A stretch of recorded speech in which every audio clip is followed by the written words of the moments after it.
Hi everyone and welcome to my channel. This video is the second part of a two-part series explaining what is recombinant DNA technology. In case you missed the first video, I'll leave a link in the description box below, so do check it out. In the previous video, I talked about ligation. This is a chemical process where you are linking your gene of interest, also known as insert, with a vector DNA molecule using DNA ligase to produce a recombinant DNA molecule. However, this process is not 100% efficient. At the end of this process, you're going to be left with a solution containing the recombinant DNA, self-ligated vector, and even the vector and insert that didn't get ligated. These components have to be screened out in the subsequent steps. Once you have your recombinant DNA molecule, the next step is to allow it to enter inside the bacterial cell. The ability of a bacterial cell to take up exogenous DNA from the environment is known as competence. Not all bacteria are competent at all times. So you have to make them competent artificially in order to take up your recombinant DNA molecule. This is most commonly done using calcium chloride treatment and heat shock.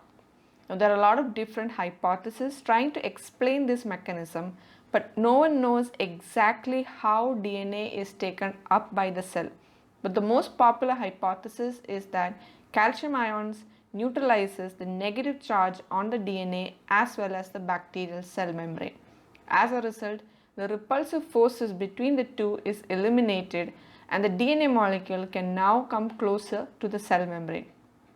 DNA is a hydrophilic molecule, so it cannot simply pass through the hydrophobic lipid bilayer of the bacteria. So the bacteria is subjected to heat shock, which is a process where you suddenly warm the bacteria to 42 degrees Celsius for 60 seconds and then rapidly cool them to ice cold temperature. This sudden temperature imbalance is believed to disrupt the lipid bilayer, causing temporary pores through which the DNA molecule can pass through.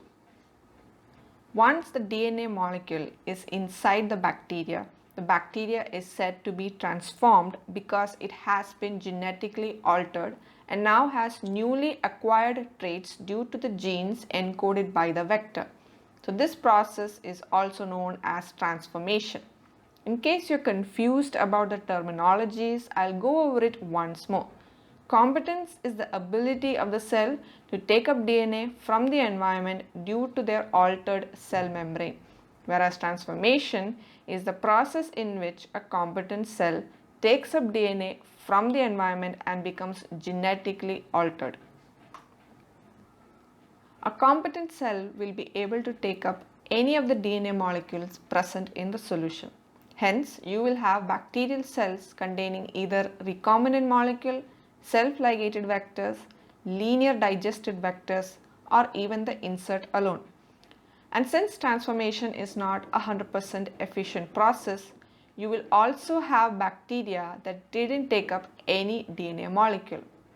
Linear vectors and inserts that enter the bacterial cells will get degraded by exonucleases inside the cell because of the exposed ends of the linear molecule. So they essentially will behave like non-transformed cells. So how do you select the transformed cells from the non-transformed cells? What you need to do is plate these cells on a solid growth medium containing ampicillin. Ampicillin is an antibiotic that prevents bacterial cell wall synthesis, causing their death. Remember in the previous video, I told that the vector PBR322 has selectable markers. One of them is ampicillin resistance gene. This gene codes for an enzyme called beta-lactamase that inactivates ampicillin. So the bacteria containing this vector now have the ability to resist the lethal effects of ampicillin, and only these bacteria will be able to grow on the solid growth media. When allowed to grow overnight, each cell will rapidly divide to form a colony.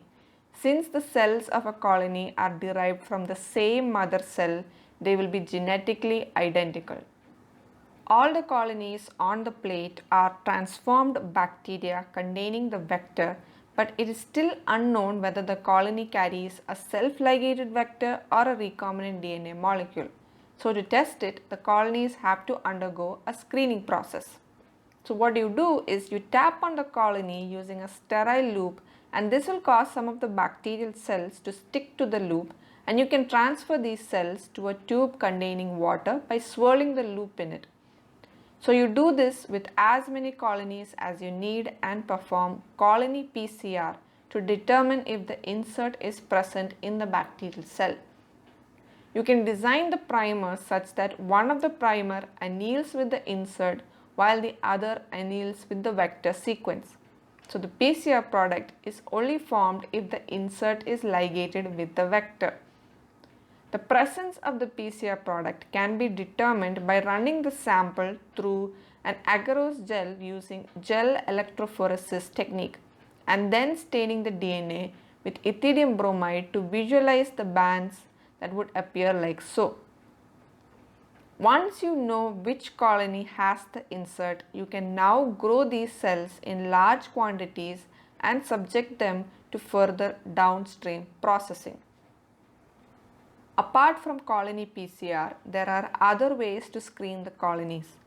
Before the discovery of PCR in 1985, scientists relied on a method known as insertional inactivation. This method involved inserting your gene of interest into a single restriction site present in an antibiotic resistance gene. For example, if you want to ligate your insert to the tetracycline resistance gene in PBR322, you can digest both the insert and the vector with BAMH1 restriction enzyme. Since you are using only a single restriction enzyme, the sticky overhang produced can cause the vector to self-ligate easily, but they can be distinguished using the selectable markers.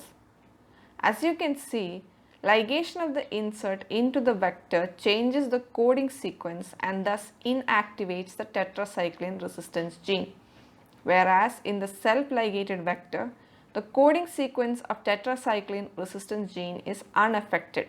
This means that the bacteria containing the recombinant DNA can survive only in ampicillin containing media and not in tetracycline containing media. So how do we perform this experiment?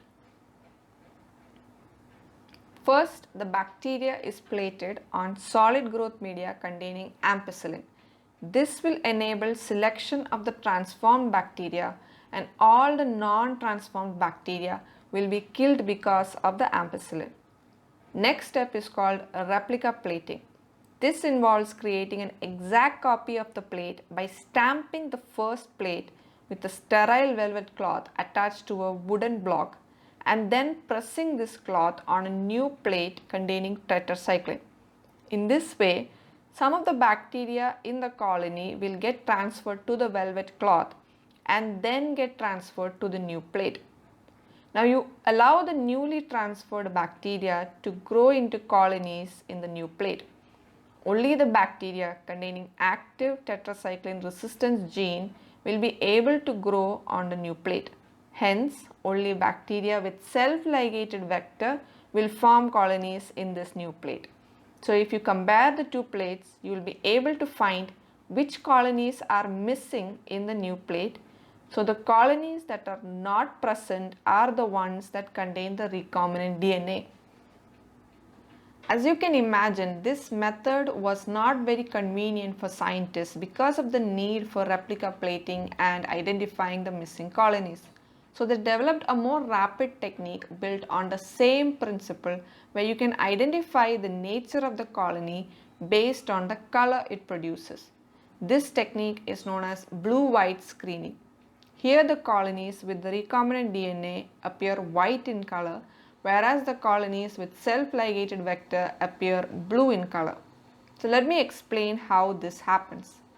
This technique requires a special plasmid that contains a gene known as LAGZ. An example of such a plasmid is PUC18. This plasmid was developed in University of California and it contains a LAGZ gene which codes for a protein that enables the bacterial cell to become blue. This plasmid was designed such that there are multiple unique restriction sites arranged serially at the beginning of the LAGZ gene's coding sequence. This provides the scientists freedom to choose one among these 12 restriction enzymes to digest their insert and vector. The multiple cloning site or MCS is present downstream of the laxed promoter region. This allows the insert to be expressed instead of the laxed peptide, thus inactivating the laxed gene. In the case of a self-ligated vector, laxed gene remains intact and it produces laxed alpha peptide. This peptide will interact with laxed omega peptide encoded in the bacterial chromosome to form a functional beta-galactosidase enzyme. This enzyme has the ability to hydrolyze a colorless compound known as XGAL. XGAL is an artificially synthesized compound. It is added to the growth media and taken up by cells because of its structural similarity to lactose, which is a food source for bacteria. Beta-galactosidase converts XGAL into a bright blue pigment. The accumulation of this blue pigment inside the cells makes the colony appear blue in color. Ligating an insert into the vector disrupts the laxed gene, preventing the expression of the laxed alpha peptide. As a result, no functional beta-galactosidase is formed and the XGAL remains unaffected. Hence, the bacterial colony retains its natural white color. This way, one can easily identify the insert containing bacteria based on the color. Once the colony has been identified, it is subjected to downstream processing as mentioned before. That brings us to the end of the video. Thank you so much for watching this. Leave a comment below if you have any doubts, and if you would like to see more videos like this, then please subscribe to my channel.